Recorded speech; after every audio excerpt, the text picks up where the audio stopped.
Welcome to this discussion about Steve Biko's I Write What I Like. I hope this presentation will be acceptable and that you will be able to enjoy it. I will approach this with a very conservative and Christian worldview because that's the worldview that I possess. And I understand that some of the things that I'm going to say might be seen as somewhat critical towards the book, and I understand that completely. The book is actually very good. I enjoyed reading it, and it presents a very good way of seeing the oppression that happened during the Apartheid time frame. Steve Biko is one of the leaders of the struggle against Apartheid, and he had a very big influence of the black worldview in that time frame. I would almost say he was the successor of Nelson Mandela with regards to that time frame. In that time frame, Nelson Mandela was imprisoned, so Steve Biko, not being imprisoned, was able to present a worldview for the blacks to defend themselves, which was relatively speaking rare because the most ways in which blacks could defend themselves were usually through channels that were influenced by the white control, which made people like Steve Biko upset, and so he formed organizations to represent the black voice of the black people in South Africa in that time frame. Steve Biko spoke to crowds of people at many places, and he also wrote a lot of material for his organizations. The concepts that he was propagating was considered revolutionary. There were some instances that caused the government to feel that he is causing riot, and so they restricted his privileges in and throughout the country. He wasn't allowed to move about, and he wasn't allowed to create more written media. After a few years of living with these restrictions, the governing authority considered him to have gone over the borders that he's allowed to go, and he was imprisoned. In prison, he wasn't treated very well. He eventually received brain damage, and the brain damage eventually caused his death. His death caused a huge reaction from the black population in South Africa, some of which were riotous, but of course that says nothing about him. His teachings and worldview have some very good features, some of which I'm going to mention now. Firstly, I definitely agree with his opinion about freedom of speech. Everybody should have an opportunity to say their say. The government of that time frame definitely had unnecessary restrictions on freedom of speech. Secondly, I really agree with one of the paragraphs which he wrote about how to judge other people, and that he says you have to consider the whole person, and that there's always something good in the person also. There should be some way in which you can accept him as a human being. You can't always look at another person and summarize him as a dogmatic list of pros and cons. That's sometimes inhumane, and we should strive as people to go further than that. We're supposed to sense the spiritual reality instead of making everything just a list of dead points that lives inside a box and is never able to escape. And with that, of course, I'm not attacking any form of absolutes. There's always some absolutes in morality, there's always absolutes in history, and there's always absolutes in science and so forth. I'm all about embracing absolutes, but we should be able to see that there are more to many things than simply their surface level. And I really think this book describes that reality in a beautiful way. Thirdly, I really respect his goodness towards his friends and how he always sought to make good relationships and that he loved people. That's a feature that I believe that all people should learn to have.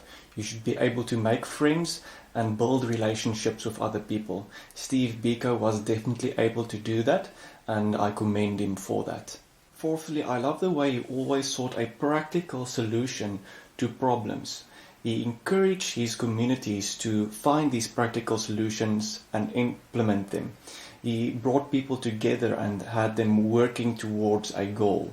Working with his community to build that hospital for his community was a wonderful feat, And I think that is definitely an example that we can all strive towards. The fifth thing that I really like about Steve Biko is that he had deep thoughts. He approached difficult topics and thought deeply about them. He didn't simply leave the issue at one point, but he actually discussed them and elaborated about what he thought about them and what he thought could be the approach that one could take towards them. I really think we should be encouraged to have deep thoughts and approach things with a thinking manner, which is something that Steve Biko is definitely an example of. The sixth thing that I think is really good from Steve Biko is his argument against the Bantustans, or the homelands under the ruling Apartheid genre. He was able to explain what kind of problems there was with the Bantustans, and he was able to explain certain alternatives, which is a very good approach to how to address that topic. I think his opinions about the Bantustans should definitely be considered by those who are studying the topic. Seventh, I really respect his belief in an upper being that keeps people responsible for their moral actions. He would describe this being as being God, and he has some other views that also agree with the Christian worldview, and I really respect that, and I encourage people to look at his views with regards to God, especially if you're an unbeliever. And finally, what I really respect about Steve Biko is that his movement seemed quite peaceful. It didn't look like he wanted to make a extensive war against apartheid, maybe war in a politically symbolical manner, yes, but he didn't resort to violence. Under certain circumstances he would consider the violence acceptable, but in general he was against violence, not necessarily because it was an evil in and of itself, but more because it didn't bring any solutions or any development in the solution to the problem. In this video I'm not going to be able to cover the whole book and everything I want to talk about. We're going to be looking at the first portion of the book. The content of the book is a large set of separate articles. So most of the articles actually discuss similar topics. So I think this video will be able to introduce you to the type of content that you will find inside the book. So this is Steve Biko's I Write What I Like.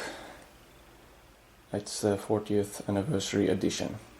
This man was considered to be a very energetic person.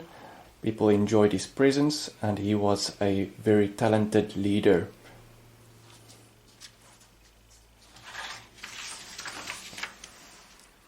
I think the atmosphere in this book is summed up quite well in this paragraph. It says, "Blacks are out to completely transform the system and to make of it what they wish," writes Biko. Such a major undertaking can only be realized in an atmosphere where people are convinced of the truth inherent in their stand. Liberation is of paramount importance in the concept of black consciousness, for we cannot be conscious of ourselves and yet remain in bondage. We want to attain the envisioned self, which is a free self. In this portion I would like to begin with some criticisms. Sagot, in the court case, would ask him questions, and then Biko would answer these questions. Sagot's asking, "Would you read from 'This Country Belongs'?" Biko then reads, "Therefore we wish explicitly to state that this country belongs to black people, and to them alone. Whites who live in this country, on terms laid down by blacks, and on condition that they respect black people. This should not be construed as anti-whiteism. It only means that inasmuch as black people live in Europe on terms laid down by Europeans, whites shall be subjected to the same conditions. We further wish to state that in our opinion it shall always be." "Can you explain what Sasso meant by this resolution?" Then Biko answers, "Well, I must explain I was not at this particular meeting, but from reading this document, what I understand it to mean is that this country is essentially a country in Africa, a continent which is inhabited always naturally by black people and whites. It is conceived that whites are here and they may live in the country depending on their relationship with blacks and their acceptance of whatever conditions blacks in this country shall lay at a certain time. I don't know what time the resolution is referring to. The reason why this is significant is that the view presented in this document is a view that was held by many of the people in SASO. There's a certain sense in which Steve Biko was always considered a leader in SASO.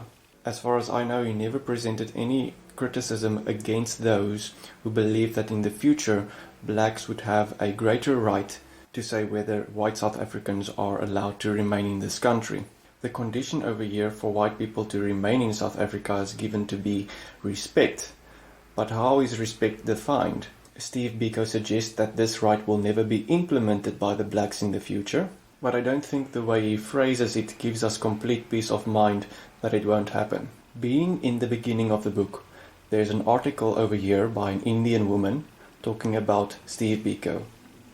She says, "For many of us, there was the new realization of the oneness of being black. We were no longer colored, Indian or African in contempt of each other. We were no longer non-white non-entities. And with this solidarity emerged a newfound pride in the inherent beauty, infinite value and worth within each one of us. Steve got us to realize that the plot of the day was systematically orchestrated by that white regime to eradicate any feasible unity between us blacks." So I understand the needed unity that they wanted in that time frame, and that's completely okay.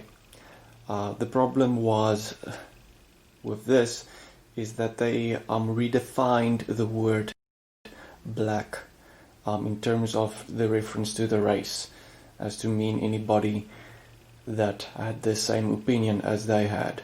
I encourage rather using new terms instead of using old terms and redefining them, because when opposite parties come together and they need to discuss something, there can't be a misunderstanding of the terms being used, especially in a context like this where the word black is frequently used. I understand that this seems innocent, but in circumstances such as these, it can be very confusing for those who are misinformed. Here's another person talking about this blackness concept. It says, "Being black is not a matter of pigmentation. Being black is a reflection of a mental attitude. Black man, you are on your own." In this last paragraph, here's an example of Steve Biko being exalted in a strange manner. It says, "It is good that there is this new addition to enable us to savor the inspired words of Steve Biko. Perhaps it could just spark a black renaissance." In Christianity, when we talk about a writing being inspired, the writing is considered to be holy and on the equal footing as Scripture. Only Scripture is considered to be inspired, in most senses. I understand that this is probably not what the writer had in mind when he wrote it this way, but it definitely is surprising for a Christian to find it phrased in this way. On page 22, Steve Biko says, "From this it becomes clear that as long as blacks are suffering from inferiority complex, a result of 300 years of deliberate oppression, denigration and derision, they will be useless as co-architects of a normal society where man is nothing else but man for his own sake." The criticism that I have against this is that it is true that blacks were mistreated in many ways for a long time frame, but they were not always treated with oppression, denigration and derision, and it wasn't always intentional.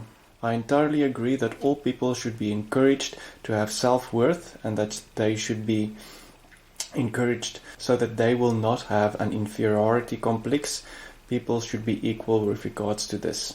He seems to be presenting the idea that because of this inferiority complex, they will be useless for a very long time frame in order to build up a normal society. A good complex of understanding the worth of yourself will be able to be manifested when the person is taught that reality in a very short time frame. I think that's able to happen within 7 years on the individual level, but I completely understand that that's probably not going to happen with a whole society in a long time frame. On page 24 there is this passage that I found a bit weird, where white people came to Steve Biko asking, "What can I do in the struggle against apartheid?" Then he says, if you ask him to do something like stopping to use the segregated facilities or dropping out of varsity to work at menial jobs, like all blacks, or defying and denouncing all provisions that make him privileged, you always get the answer, but that's unrealistic. While this may be true, it only serves to illustrate the fact that no matter what a white man does, the color of his skin, his passport to privilege, will always put him miles ahead of the black man. Thus, in the ultimate analysis, no white person can escape being part of the oppressor camp. And so I understand completely where Steve Biko is coming from with regards to this, but I think this makes it difficult for people to have a rationale about what the next step is.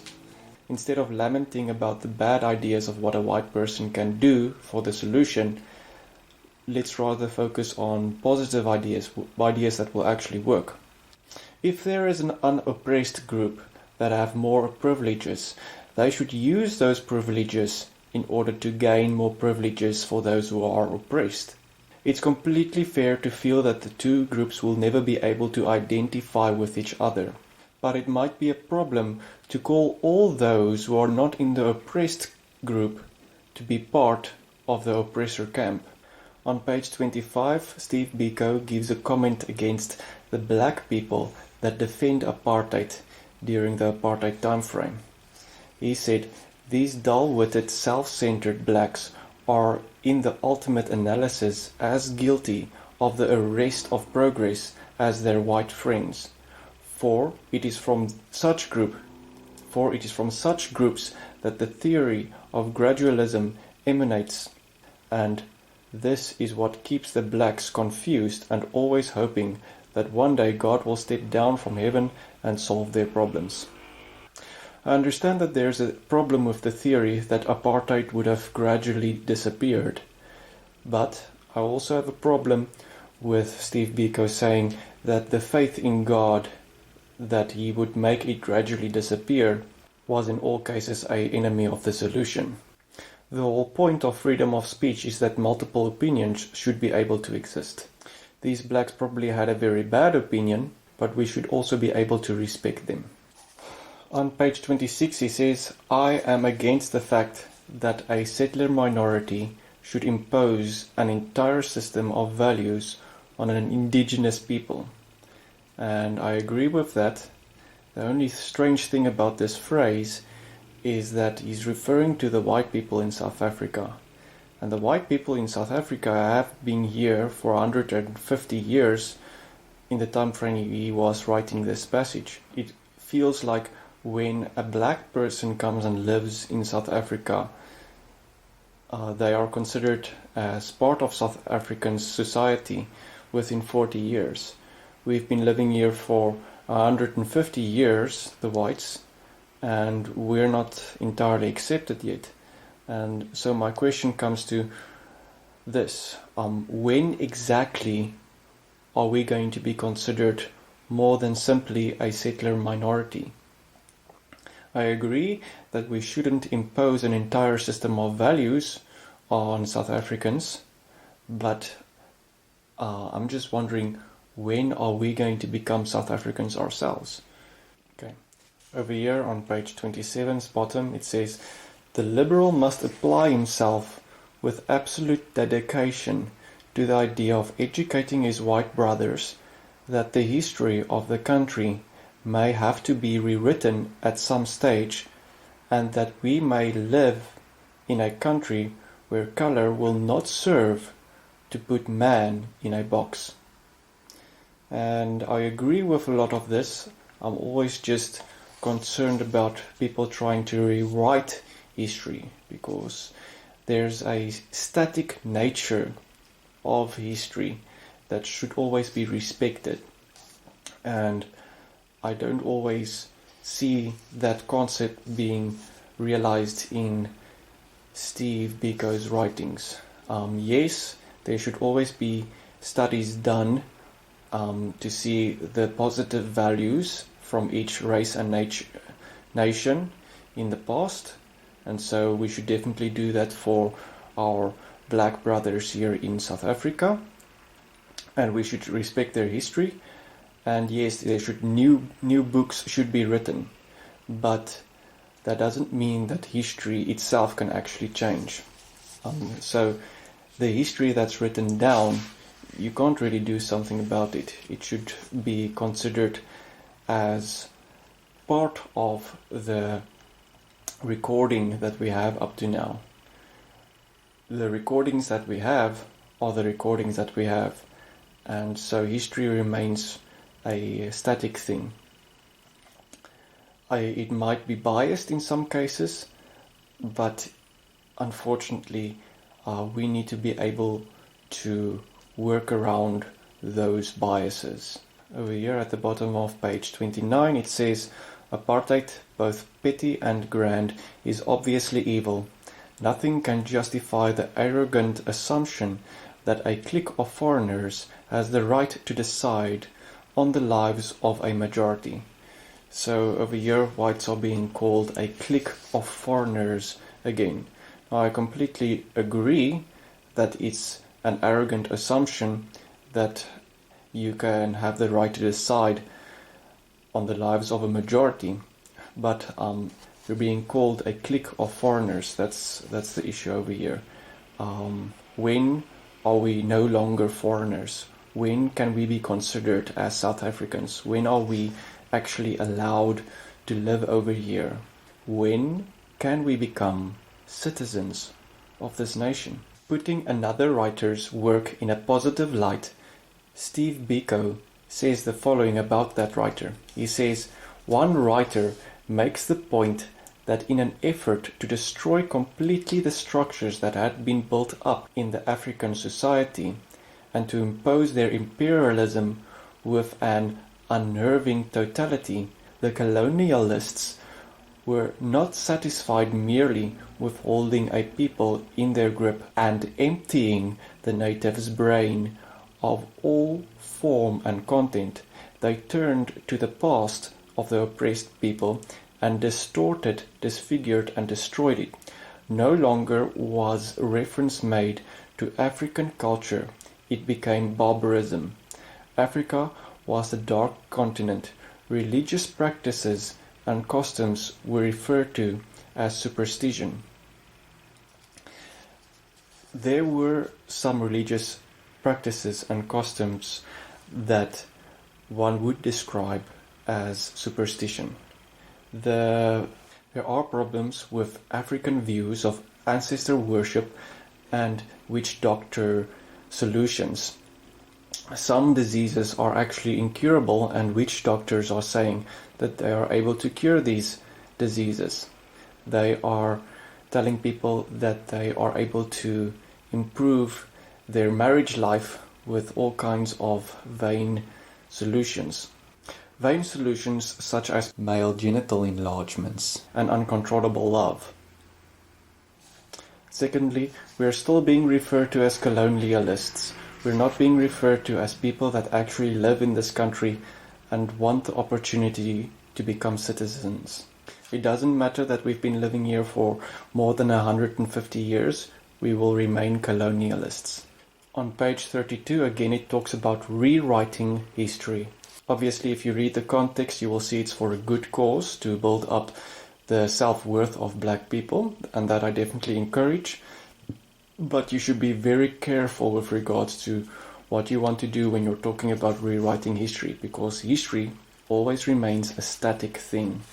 Here on page 34, Steve Biko says, "Black theology seeks to do away with the spiritual poverty of black people. It seeks to demonstrate the absurdity of the assumption by whites that ancestor worship was necessarily a superstition and that Christianity is a scientific religion."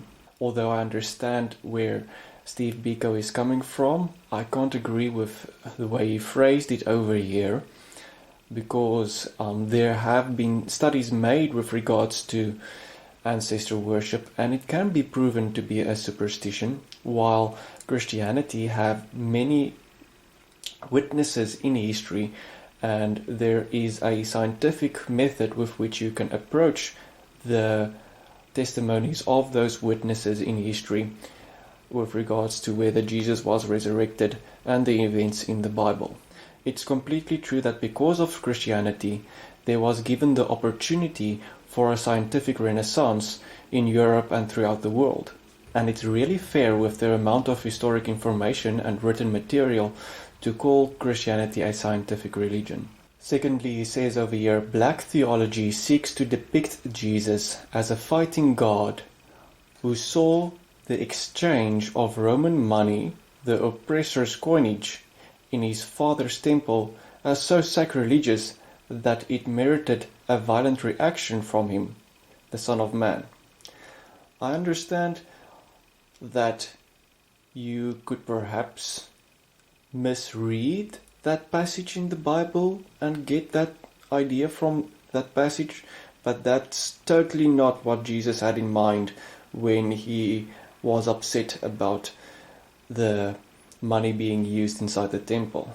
His real problem was with some Jewish authorities in that time frame that allowed for business to take place inside the temple. And when you have that, you always have some people being untruthful with regards to how they use their money inside their business.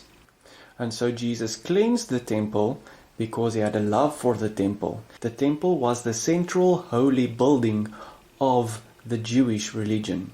And then finally on this video on page 40, it says, "Clearly black people know that their leaders are those people who are either in Robben Island or in banishment in exile, voluntary or otherwise. People like Mandela, Sobukwe, Kathrada, MD Naido, and many others will always have a place of honor in our minds as the true leaders of the people. They may have been branded communists, saboteurs, or similar names.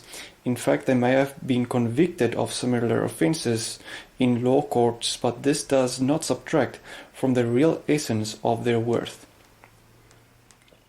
So with this, I entirely agree that many of those people were symbols of freedom, and that it's always good for a community to have their leaders. And in that sense, the concept of leadership and freedom can never lose its worth and should be always respected. So I agree that that essence of their worth should never be diminished. But it's also entirely true that many of these people adopted the worldview of communism, and that they did acts that could be considered as a saboteur act. People were killed just because they didn't follow their views. White people and black people have been killed just because they didn't follow the some of the black leaders' views. And people like Nelson Mandela wrote books such as the one he called How to Be a Good Communist. There are some extremely relevant problems with communism and socialism that I'm not going to be discussing on this video, but we definitely have to consider the reality that when a person actually did bad things in the past, that must be considered part of his character in some instances. And so we should be able to bring that into our judgment. It's fair for people to be upset with the bad things that other people did in the past, and in that way that has an effect on their worth as leaders. And so there should be a balance with regards to this. I understand where Steve Biko is coming from, but I'm always uncertain when he talks about these specific characters whether this balance is within his view. And so that's it for this video. I hope you enjoyed it. I might continue with more of this in the future.